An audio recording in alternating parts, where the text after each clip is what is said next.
Hello, I'm Betty Green, and we're going to continue with our series of interviewing people that were descendants of the originators of Greater St. John Missionary Baptist Church. And with me now I have Mrs. Adeline Jones. Hello, I'm Adeline Jones, and I have been a member of St. John for some time. Okay, you came to St. John in what year was that? 1950. Okay, now what did you do in Greater St. John? What groups did you work with? Well, at the beginning, I was with the Gospel Chorus. I was with the Missionary Department, which later became Junior Women. And then I worked with the children's group. And we sang at the 8 o'clock service, the Echoes of Glory did, because our pastor didn't want the children getting up that early on Sunday morning to come to church. And a lot of teenagers had ball games on weekends, Friday night, and Saturday. And he thought they should be able to be in bed, sleep later on Sunday mornings. Okay, now you mentioned a group in there, the Echoes of Glory. Tell me a little bit more about that group. Well, the Echoes of Glory really consisted of Sister Queenie Sims, myself, and Sister Strickland, Juanita Johnson, that some of you might remember, that she later married and moved to Gary. Now, we were singing at specials on Sunday. We had specials every Sunday. The gospel chorus would do a special, or the senior choir would do a special. And by performing on Sunday morning at the 8 and 11 o'clock service, we were asked to take over the second Sunday. The Melody Heirs did the third Sunday. The senior choir and gospel chorus taking the first Sunday and the fourth Sunday. Fifth Sunday were taken by the Crusaders. Okay, now you mentioned the Melody Heirs. Tell me something about that group. The Melody Heirs was the first group out of the church that did singing. We all were members of the National Baptist Gospel Choruses and Choirs of Professor Dorsey. And they were the first group to join in the conference. Then later, the Echoes of Glory became members of the National Baptist Convention, and along with other groups of the church. And we just enjoyed singing, and we traveled all over the National Baptist Convention. We went to Denver, we went to California, New Orleans. We just traveled wherever the Baptist Convention were, we were with them. Okay, now Miss Adeline, those were women singing groups. Were Right. there men singing groups We out of the had church? a men group, the Crusaders, and they sang on fifth Sundays. We only had like 4 Sundays out of a year that the men sang for the 8 and 11 o'clock service. Can you give me a name of any of the Crusaders?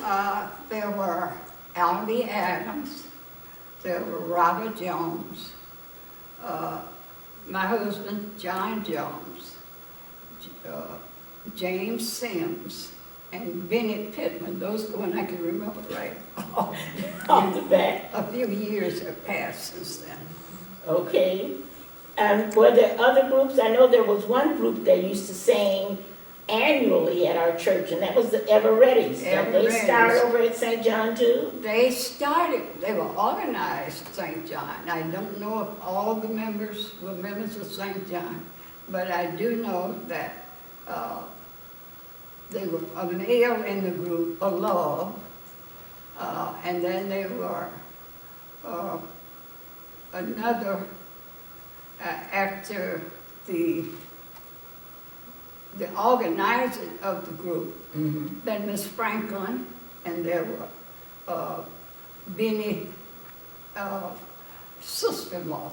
Okay. That was, Benny was in the Crusaders and the Harmony Kings. Okay, And then the Harmony Kings came out of St. John too. Okay. That was Reverend Willard Williams, as you probably would remember him. Right. As pastor. yeah, he was And quite a singer. quite a singer. And that was the first male group out Okay. of St. John. And then there were the Crusaders. Then the Crusaders. Then the Crusaders. Okay, now let's talk a little bit more about you. What kind of work do you do in the church now, or have done down through the years? Well, I started out with the missionary department, which later became the junior women. They wanted to separate them age-wise, and they had the junior women, and I was part of the junior women. I worked on several committees in the kitchen, and I was a member of the Echoes and the Gospel Chorus and the Mass Choir. Okay, so you've been active all your years that you've been here at St. John. Yes, ma'am, as active as I can be at this age. Okay, you speaking of age now, you mind telling us just how old are you? Well, my birthday coming up, I'll be 93. 93, that's wonderful. Okay, now what keeps you at St. John? You've been here since 1950. What keeps you It's here? my home. It's my home church.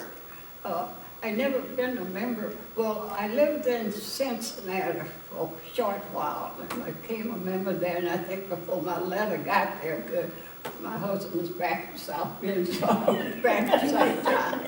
But there was my home church in Georgia, and then St. John when I came here. Okay, So that's it. okay. Now, is there anything else you'd like to share with us? Well, I do like to share that I'm still a member of St. John. I'll always be a member of St. John unless the Lord moved me to another city. I don't know why He would, but I'll still be at St. John. This is my home church. These are my friends. These are the people I know. And we only had, 3 pastors since I've been here. Reverend White, Reverend Jones, and now Reverend Pastor McGee. Oh, and Reverend Kirk was in there. Yeah, that's sorry, I missed him. Oh, Reverend Kurt was a very fine man. I always thought. I never heard anybody say anything other than he was a good man. Yes. That's all I ever heard anybody say about Reverend Kurt. And I felt the same way. Goodbye. Now, And Miss, I love all the pastors. good. Okay, now, Miss Jones, you got one other little distinction that you haven't mentioned. You're 93 years old, but what do you do for a living that you're still doing? Well, I'm still cutting hair. So you are a licensed Just barber. left the barber shop, left a man in my chair for my granddaughter to finish up because he gets a haircut, shave, and facial. Okay, So I got the haircut, the shave, so she's going to do the facial. okay, so you're still barbering. I'm still barber. You're still very active. Very active. I don't know what else to do. Oh. I can't sit.